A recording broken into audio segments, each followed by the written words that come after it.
지금 다윗의 상황이 어떠해요? 아기스가 찾아왔어요. 같이 전쟁에 나가자. 근데 이 전쟁이 아말렉과 싸우는 것도 아니고 이스라엘과 싸우는 전쟁이에요.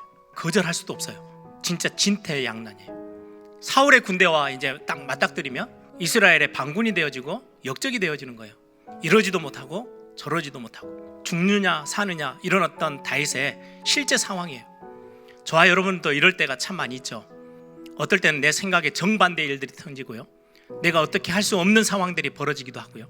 그걸 표현하는 사자성어가 있더라고요. 일희일비.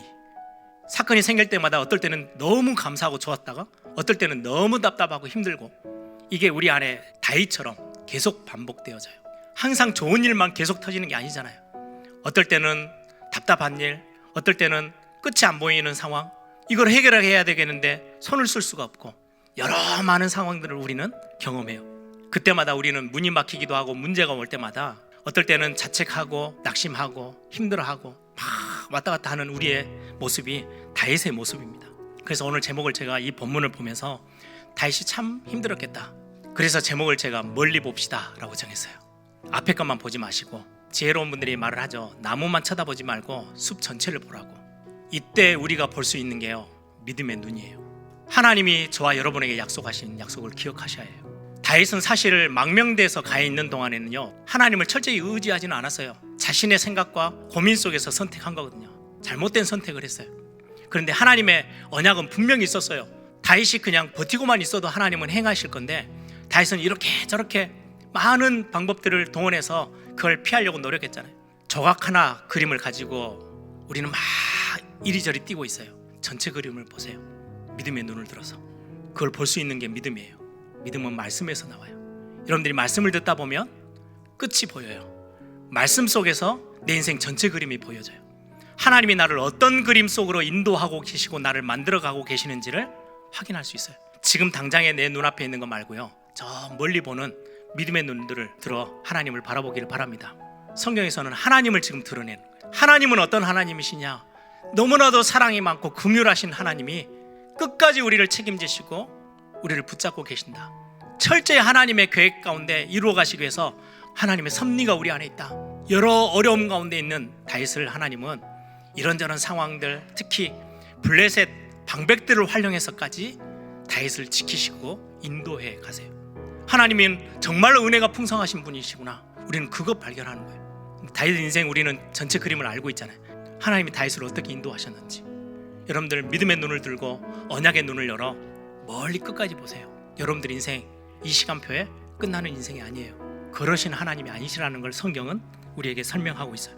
그리고는 이 다윗이 끝까지 아기스의 신뢰를 얻어서 몰살되지 않도록 하나님은 아기스의 마음도 다 붙잡고 있어요. 다윗에 대한 신뢰가 흔들리지 않도록. 이게 하나님의 방법이에요. 또 낙심하고 무너져요? 그럼 또 하나님의 방법들을 가지고 깨닫게 하세요. 불신자들까지도 동원해서 하나님은 응답의 문을 여셔요. 이게 하나님의 방법입니다. 다윗의 왕국을 하나님은 이렇게 해서 만들어 가세요. 그 다윗의 왕국 통해서 세워져야 될 그리스도의 왕국이 있거든요. 하나님은 다윗의 왕국을 만들어야 될 하나님의 백성들을 그냥 버려둘 수가 없는 거예요. 하나님은 교회를 그냥 두시느냐? 아니요. 세계복음화 해야 되고 정말로 모든 나라의 모든 민족에게 복음을 증거해야 되기 때문에 하나님 우리 예일교회를 하나님은 지키실 거예요.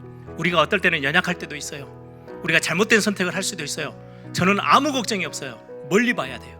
우리가 하나님을 의지하고 하나님을 바라보는 우리의 믿음의 눈이 있다면 하나님 다시금 우리를 새롭게 하시는 거예요. 항상 좋은 것으로 채우시는 하나님. 하나님의 나라의 법은요, 하나님이 주시는 것 받아서 누리는 거예요. 하나님이 주시는 것을 우리는 기다리는 거예요. 이 사건들을 경험하면서 다윗이 나중에 하나님 앞에 찬양의 시를 적습니다. 그게 시편 18편입니다. 성경을 보시면 앞에 해석이 달려 있어요. 여호와께서 다윗을 그 모든 원수들의 손에서와 사울의 손에서 건져 주신 날에 다윗이 이 노래의 말로 여호와께 아뢰어 이르되. 그렇게 하면서 이제 이 시가 시작되어져요. 위기에서 벗어나서 이제 하나님 앞에 드리게 된 믿음이 한 단계 더 성숙했어요. 이 모든 것들을 다 경험한 다윗이 시편 23편에 여호와는 나의 목자시니 내가 부족함이 없습니다. 양처럼 바로 앞에밖에 보지를 못해요. 멀리 보고 싶은데도 잘 못 봐요. 그래서 연약한 걸 너무 잘 아시는 하나님이 목자 되셔서 인도하신다는 거예요. 내가 사망의 음침한 골짜기에 다닐지라도 해를 두려워하지 않을 것은 주께서 나와 함께 하심이라. 지팡이와 막대기로 나를 안위하십니다. 보호하십니다. 이게 다윗의 고백이에요. 오늘 여러분들은 어떤 상황 가운데 계십니까? 오늘 다윗이 처한 그 상황처럼 여러분들 너무 일희일비하지 마시고 멀리 보시면서 나중에 우리 인생 끝날 때 다윗의 고백처럼 우리의 자녀들에게도 전달될 만큼 큰 응답의 자리에서 여러분들이 서게 될 것입니다.